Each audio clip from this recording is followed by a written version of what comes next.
Let us deal with question number 5. An electron in a hydrogen-like atom is in an excited state.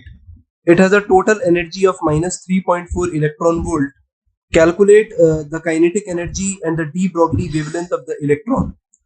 So now for this problem, we are using a very interesting result that total energy is equal to minus kinetic energy is equal to potential energy by 2.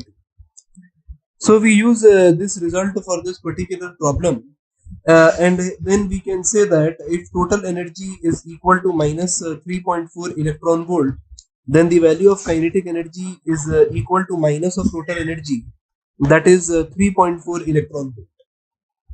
So for the first part, the value is plus 3.4 electron volt. Now the question is asking us the de Broglie or de Broglie wavelength of the electron.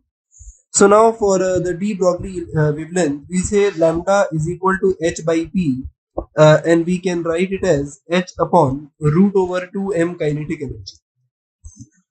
So if we write it in terms of h upon root over 2m kinetic energy, so we can put h as 6.6 into 10 to the power minus 34 upon twice mass of electron, that is 9.1 into 10 to the power minus 31 into kinetic energy. So the value of kinetic energy must be in joule because we have substituted all the values in SI unit. So we are writing it as 3.4 into 1.6 into 10 to the power minus 19 joule.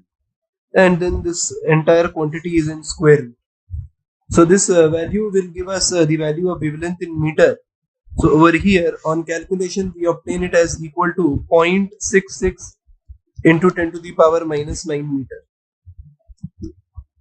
So this is going to be the wavelength associated with the electron in a hydrogen like atom.